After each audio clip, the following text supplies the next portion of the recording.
Hi everyone, welcome back to Face It with Dr. G. I'm Dr. G, and we're back for another amazing episode today.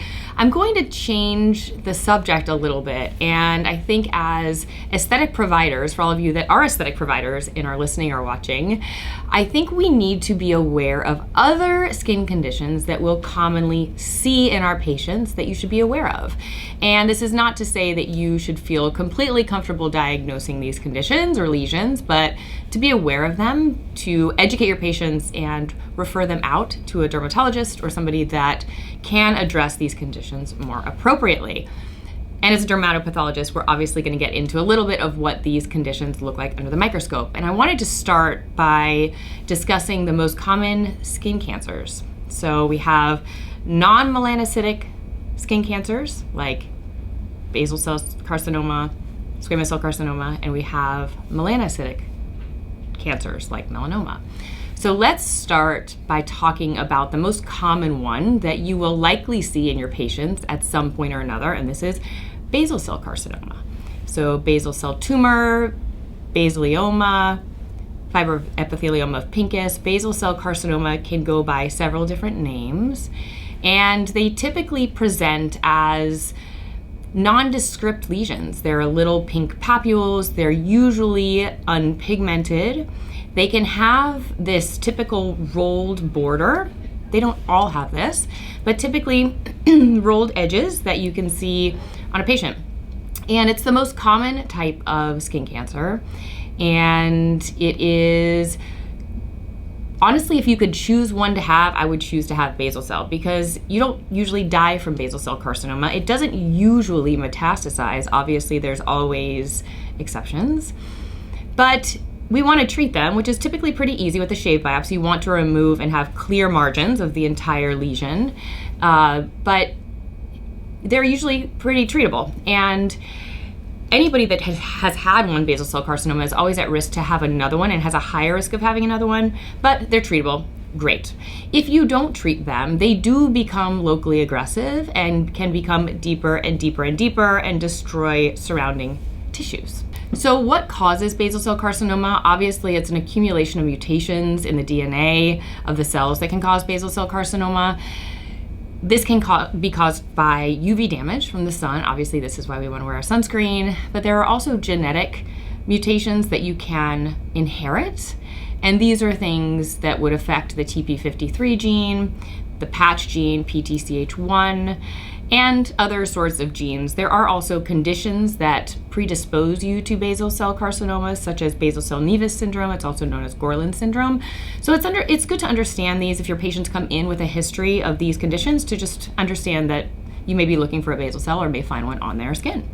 Okay, so now to get into a little bit of what these lesions look like under the microscope, we think of blue balls in the dermis, and these tumors develop from the basal cells, the basal layer, basal cell carcinoma, right? Makes sense. And the basal layer is what is right in between the epidermis and the dermis. And the basal layer is also where we harbor melanocytes. We'll talk about that more when we get into melanomas. But the basal layer is both, there's two different descriptions. So you have the basal layer that's interfollicular, so it's between the follicles, and then you have the basal layer that encompasses the follicles, so the follicular epithelium.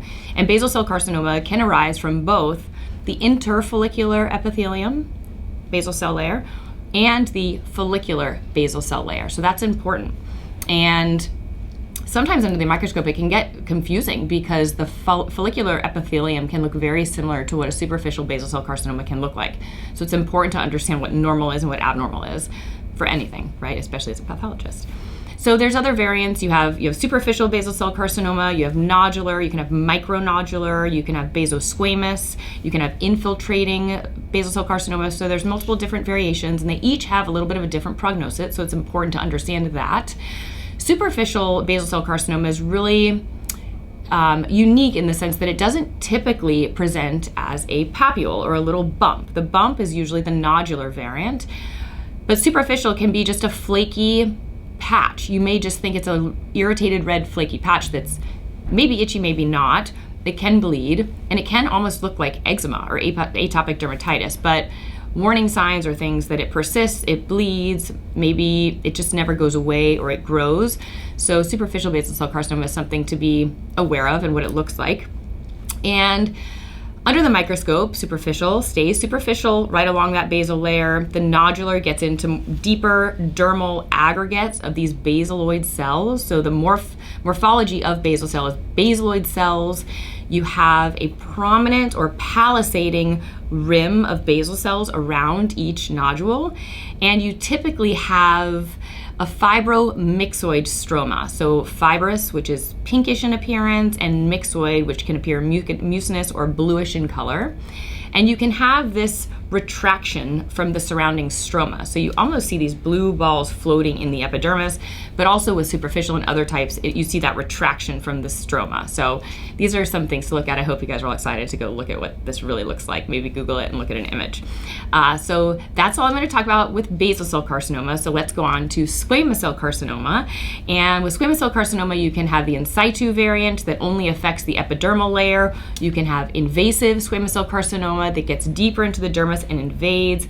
You can have other variants known as a keratoacanthoma, and I'm going to talk about the differences. So, squamous cell carcinoma is also a very common skin cancer that is also caused by multiple mutations as well as UV damage to the cells, causing DNA damage. But it's unique in the sense that it's usually on sun-exposed bodily sites, but it can appear in the non-sun exposed sites of our skin, such as the genital area, the palms, and the soles. And this is because some types of squamous cell carcinoma can be caused by HPV, the human papillomavirus. This is the same virus that causes things like warts and herpes, and it's important to understand that we need to look for squamous cell carcinoma all over the body, not just on the sun-exposed areas. So squamous cell carcinoma in situ, also known as Bowen's disease, affects the epidermis only. It respects the basement membrane and it doesn't dive deeper than that basement membrane zone. So it affects the full thickness, typically, of the epidermis. And if it's in the epidermis, but it's not affecting the full thickness of the epidermis, that's a precancer, a pre-squamous cell carcinoma, or we don't even use that when we make a diagnosis. It's called an actinic keratosis, an AK. So those are lesions that also appear like a superficial basal. They appear red and flaky, and they can bleed, and they're persistent, and they don't go away without treatment. And typically we'll use treatments such as liquid nitrogen or topical 5-FU to treat these lesions. If they keep persisting, then we typically do a shape biopsy to diagnose it further. Actinic keratoses are precancers, they are treatable, and they do regress, and they don't affect the entire thickness of the epidermis.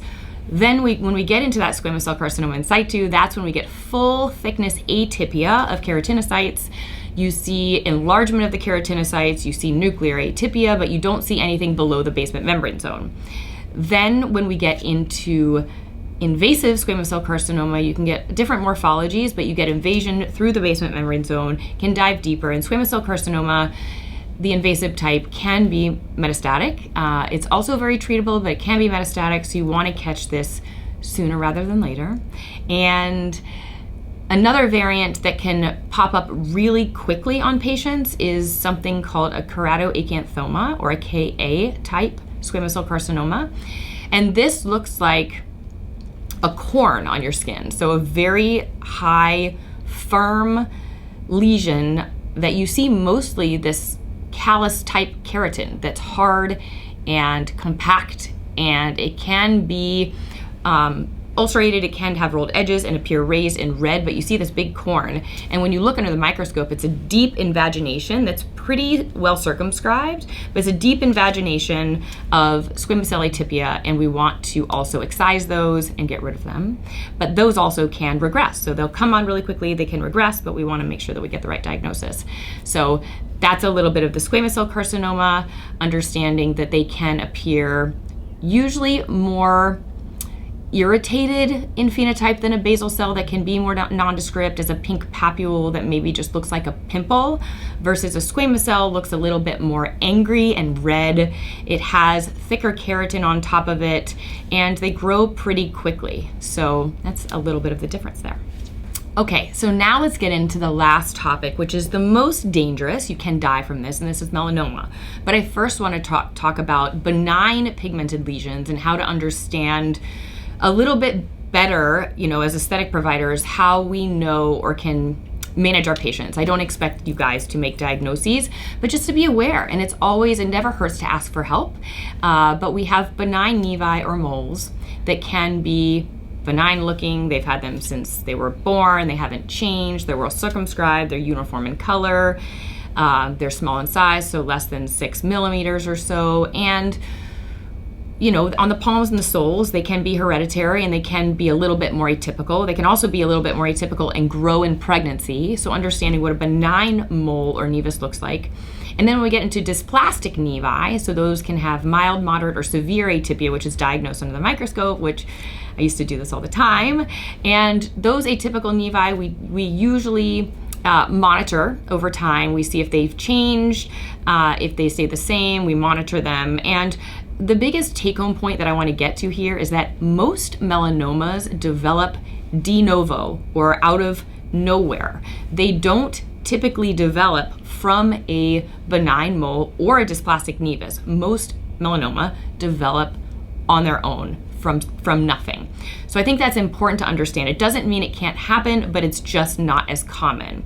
So after we, have the dysplastic nevus, the next atypical lesion that can develop, again, not from a dysplastic nevus, but the next grade up, is an atypical intraepidermal melanocytic proliferation. Okay, that's a huge word, and I'm just throwing these things out there so you guys can take home little bits of this and understand it and maybe read a little more. But it's an AIMP or AIEMP, atypical intraepidermal melanocytic proliferation, and this is when you get proliferation of atypical melanocytes in that basement membrane zone, that basal layer, that you should typically have about 2 melanocytes per 10 keratinocytes. So you have the epidermis, and at the bottom of it, the basal layer, you have keratinocytes, and you'll have 2 for every 10 keratinocytes. Great. So when you start developing these atypical lesions, it's because you're getting proliferation of those melanocytes. So you'll have more than 2 per 10, and you'll see them lined up right along that basement membrane zone. And it's under the microscope, at the beginning, it's hard to understand what is a melanocyte and what is a keratinocyte, but the melanocytes have a white rim around the nucleus. They look different. They're smaller in appearance, but when they get atypical, they get a little enlarged. We do have special stains that can help highlight these cells. We have MART1 stain, S100. We can do stains to diagnose these lesions, but a lot of the time we don't need them. So when we develop these atypical intraepidermal melanocyte proliferations, we want to excise them appropriately. We want to make sure they're treated and have clear margins. That's very important.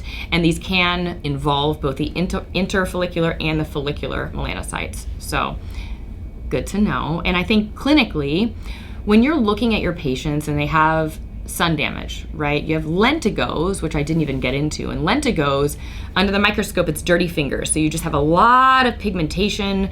You have maybe a little bit of solar melanocytic proliferation. So this is activation of melanocytes, but it's not abnormal proliferation. Now this is getting a little deep and a little confusing, but lentigos are from sun damage, and they're essentially from UV damage that your skin is then trying to protect itself.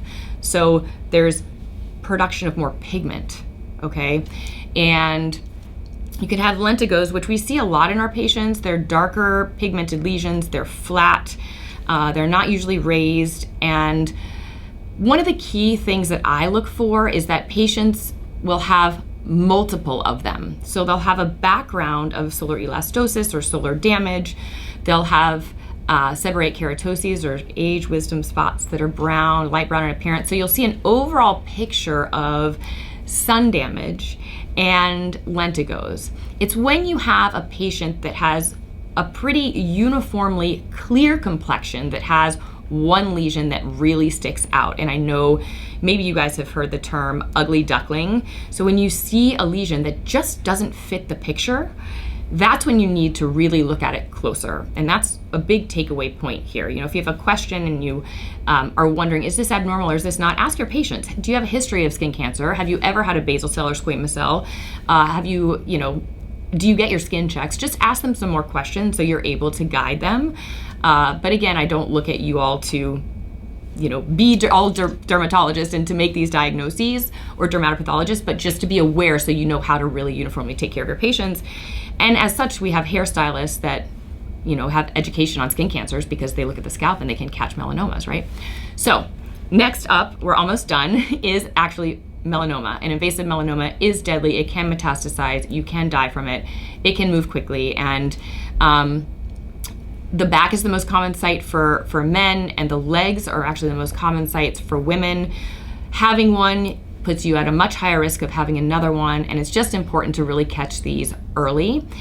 And you can have melanoma in situ, malignant melanoma in situ, MMIS, that actually stays right along that basement membrane zone where the melanocytes start proliferating so much that they create nests along the epidermis and they can bud off of each other, but they respect that boundary and they don't get deeper into the dermis.